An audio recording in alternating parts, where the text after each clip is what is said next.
Good morning. I am here with patient number 55522 on November 13th, 2023. She is a 22-year-old female patient and she's presenting for nutritional counseling. Thank you so much, patient, for coming in today and for bringing in that 5-day diet logging. It'll be super helpful for today's appointment. I have reviewed your medical history, and I have reviewed your vitals as well as taken your vitals today, and I do not see any concerns or barriers to nutritional counseling. I've also reviewed your findings from your assessments that were taken at your last appointment, the intraoral and extraoral examinations, so when they were feeling around your head on the outside and on the inside, and I don't see any nutritional deficiencies present, which is fantastic. So before we begin, I'm going to kind of go over what nutritional counseling is and why we're doing it. So I know it might seem a little odd for a dental hygienist to be doing a nutritional counseling with you instead of like a primary doctor. However, it's really important that we have an understanding that the foods that we eat can cause decay, and decay can cause further issues within our mouth. No one wants cavities. They're really painful, they're expensive, and they're not fun to deal with while you're trying to get an appointment. So it's really important that we have an understanding of how cavities form. So cavities like sugar. And when we have sugar that's sitting on our teeth, the bacteria eats that sugar and it eventually creates acid. And that acid coats the teeth and then decay can occur. So it's really important that we understand what foods have sugar in them, how to deal with that sugar, and what happens if we don't deal with the sugar. This will also help in the future to make sure that we don't have any cavities and that we don't have to come back for extensive treatment like periodontal treatment. So thank you for bringing in your 5-day analysis. As you can see, I have highlighted all of the sugars that you consumed in red.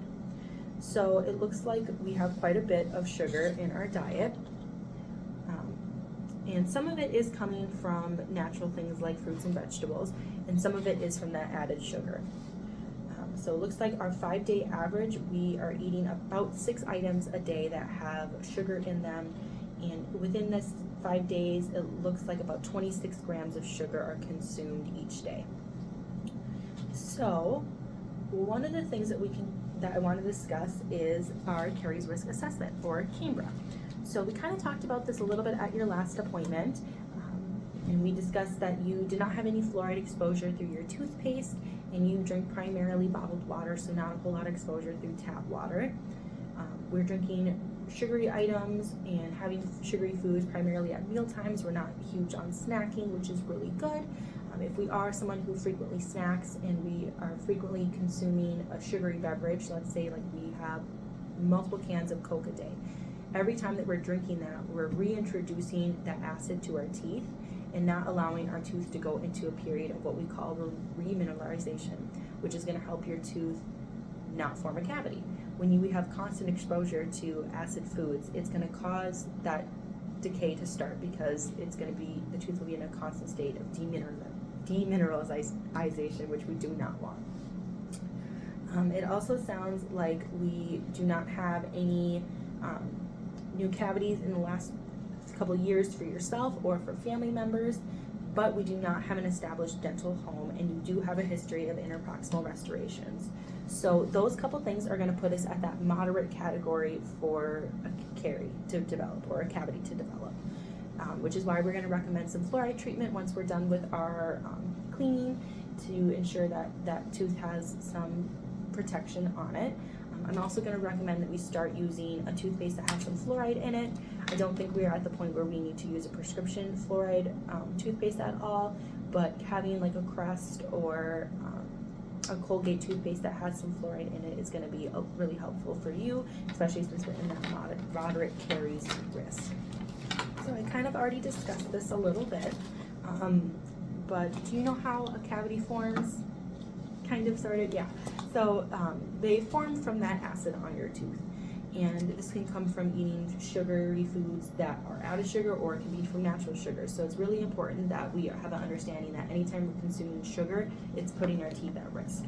And like I had said, it's really good that we're eating it primarily at meal times.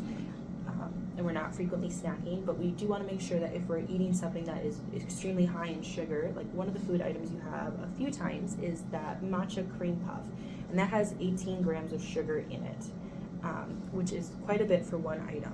So one option that you could have is to find an alternative that has less sugar in it, although I know that can be kind of challenging, especially if it's something that you really enjoy eating. So what we could do is we could have you rinse really well with water after you're done eating. You could go and brush, you could rinse with mouthwash,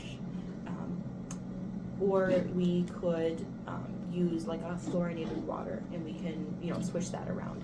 So a lot of options to deal with something when you have high sugar in your diet, but overall my concern kind of lies with your fruit and vegetable intake. So in that 5 days, we had an average of 0.5 fruits and an average of 0.06 vegetables. So that's very, very low. One thing that you had mentioned is that you are a student and it's really difficult to go to the store and have time to buy fresh fruits and vegetables, and I understand completely. It can be really challenging to find that time or the money to afford fresh fruits and vegetables. One thing that I would recommend is possibly getting some frozen fruits and vegetables. They're usually a little bit cheaper and they last a lot longer, and then you could start having some smoothies in the morning. I also noticed that we primarily have black coffee or espresso for your breakfast, which can leave you feeling a little bit groggy and maybe making it a lot harder to last until lunch because we're not having a super nutritious breakfast. So having a fruit or vegetable smoothie in the morning, you're gonna have that breakfast, you're gonna hit your vegetable and fruit intake for the day, and you're probably gonna feel a lot more energized than the energy that you get from that espresso in the morning. All right, so in those 5 days, the number of foods that you ate that have sugar in them averaged about 6.2. So about 6 items a day you're consuming that have sugar in them. And that 5-day average for the amount of grams of sugar is about 26 grams. So that's not too terrible. One pop is usually around that amount in grams of sugar. However, we are consuming quite a lot of soft solid foods. So your 5-day average, you had 4.6 soft solid foods and an average of 1.2 hard solids. So with those soft solid foods, obviously they're a lot easier to eat, but because of that, they're going to stick to the tooth surface a lot easier than a hard food is going to. This can be really damaging if we're not taking care of our mouth by brushing and flossing properly. And if you have some areas where food likes to get stuck, I know we kind of discussed how when you do floss with traditional spring floss, it likes to get caught in areas and kind of shred a little bit. So that could be a spot that you will notice some food getting stuck. The more soft foods that we're eating, the more likely that's going to happen, and it's going to increase the amount of plaque and the amount of tartar that you have in your mouth, especially if we're not having proper home care. So one thing that I could recommend with the amount of soft solid foods that you are eating is to save any hard foods that you have to the end of your meal, and to make sure that you're rinsing really well with water and trying to get any of that loose debris kind of off of your mouth or off of your teeth right away instead of letting it sit. I would also recommend that we kind of increase the amount of hard solid foods, just because they can be very good for you to have an even mix, and right now we're really high on the soft solid and very low on the hard solid. You did state that you're drinking water frequently throughout the day, so that is awesome. We want to make sure we're doing that. It's a really good idea to rinse with water really well after meals, especially if you have meals that you know are a little bit higher in sugar or were a lot softer. That can help get all of that out. One area I'm also concerned with on your diet here is your protein amount. So your 5-day average, your proteins were around 1.8, so 2 items of protein a day. It's very low. We want to make sure that we're getting accurate nutrition and we're eating all of the food groups properly. And right now it looks like we're primarily eating dairy and grains, which are also really important to consume. We just want to make sure that we're eating a well-balanced diet. So I would recommend, along with that fruit or vegetable smoothie in the morning to maybe add on more of a protein for your lunch. It can be a little bit difficult, I understand, to have meat, especially as a college student. It's very expensive and it's very hard to cook for one person. A great substitute for this could be peanut butter or nuts. Those have quite a bit of protein in them. You could also get like protein powder. I know you said that you like to go to the gym and you do those types of powders for the gym, so possibly adding a protein powder on could be very beneficial, especially if you're trying to gain muscle mass. I know that that's usually a big thing with that. Another thing I would like to discuss is periodontal disease. So do we know what periodontal disease is? Okay, you've heard of it.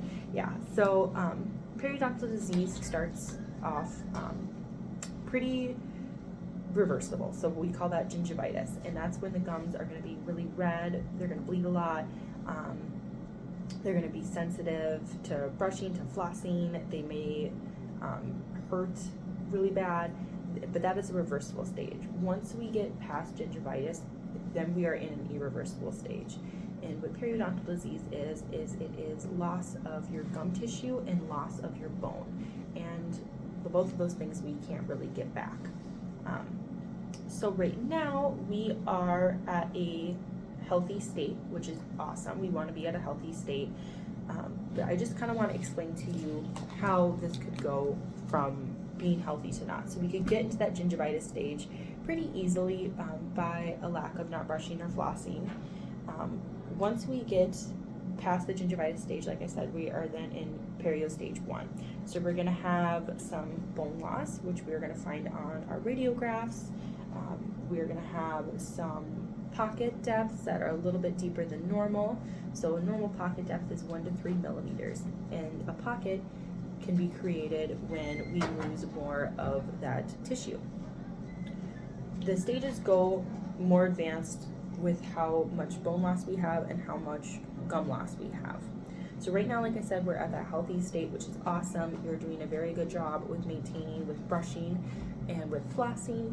However, we want to make sure that you are aware of what could happen if we don't take proper care of our oral health. Alright, so going back to your diet here, it looks like we're eating at pretty consistent meal times. I know you said that you had went to a wedding, so that you were eating a little bit off, which definitely makes sense. You can't really control when they're going to serve the food at a wedding. So it's really good though that we are not a frequent snacker, because when we are, it's going to decrease the ability of the calcium and the phosphate in your saliva to remineralize the teeth.